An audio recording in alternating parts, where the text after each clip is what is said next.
Hi, I'm Shyamsunder Shankarramann from batch 9 of Executive MBA, IIT Bombay and Washington University, a rich recipient of this program and significantly benefiting from its rich pedagogy and hoping to translate them into practical world results.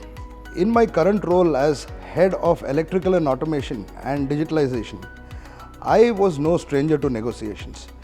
While currently handling a 150 crore portfolio, which loosely translates to about 11% of my company's turnover, I have widely been part of negotiations on a daily basis from the buy side, the sell side, as well as to my executive management, often involving very high stakes. While I have used several techniques in the past, this course on negotiations and communication skills taught me very significant aspects with continual results that can dramatically impact my daily negotiation skills and outcomes.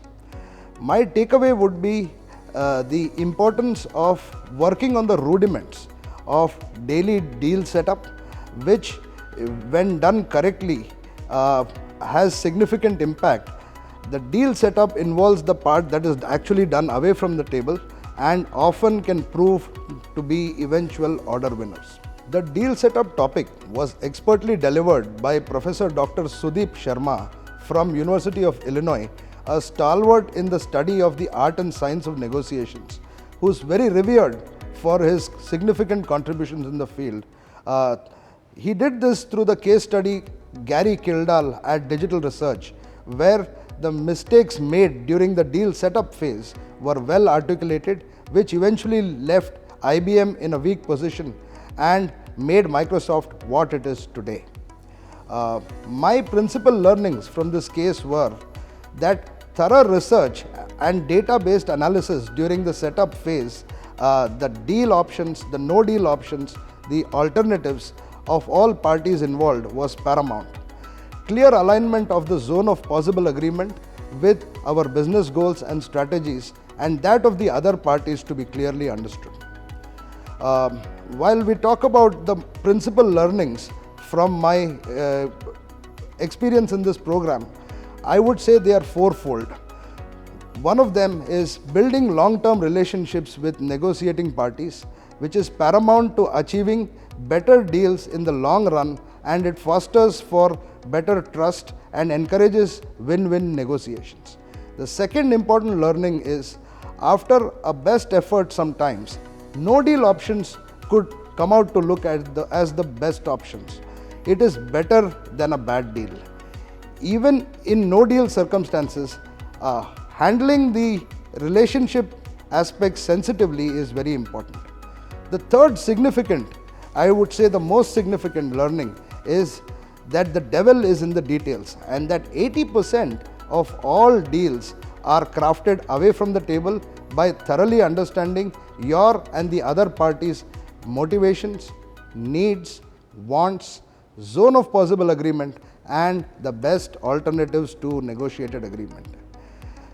Making an honest effort to expand the pie for all parties would be my final big learning from this module. For practical implementation of these learnings at my office, I was happy to have got immediate results. For over 3 years in my organization, we have been trying to switch over from a dominant supplier of electronic components.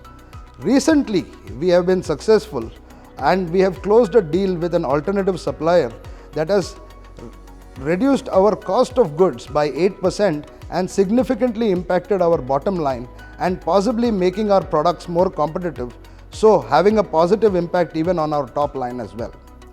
The learnings from this module that I have employed for closing this deal was to significantly weaken the other party's no deal options by expanding the pie for them to supply to our other divisions, thus resulting in them being able to supply at margin levels that was in alignment with our expectations.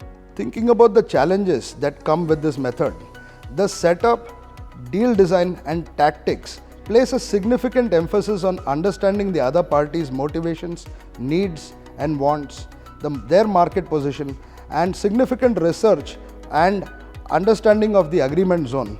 Sometimes in short meetings, it is not possible to have all these details articulated, especially when they need to be arrived at urgently.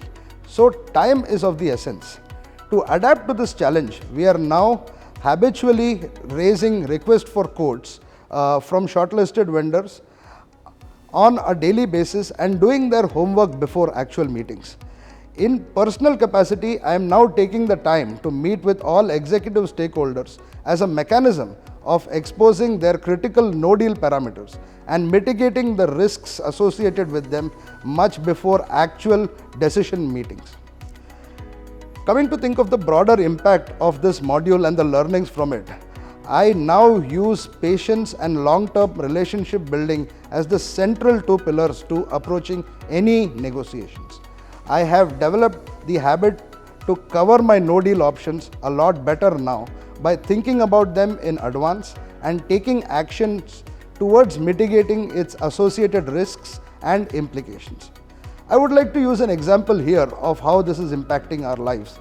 A good example of this percolating my team is that I encourage all the members of my team, me included, to now think about how a win-win circumstance can be created, how the value pie can be expanded for all parties involved, and how value can be demonstrated and conveyed to internal and external customers. The second aspect that I strongly encourage my team nowadays is respecting the cultural aspects of the conversations and focusing conversations on value creation, value delivery, and value communication as part of their daily activities in negotiations. Reflecting on the learnings from the module, I would say the biggest takeaway is early identification of the correct parties, the deal breakers, no deal options, and alternatives, and their critical negotiation aspects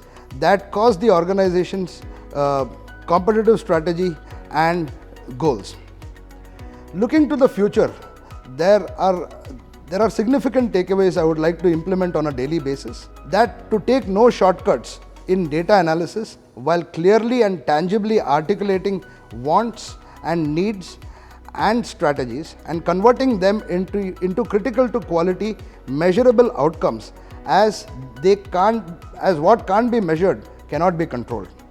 Voice of customer, of course, carries a significant message, and meeting them effectively through actions in negotiations and in communications with a genuine intent to help and to wow the customer is the only strategy to build long-term brand equity.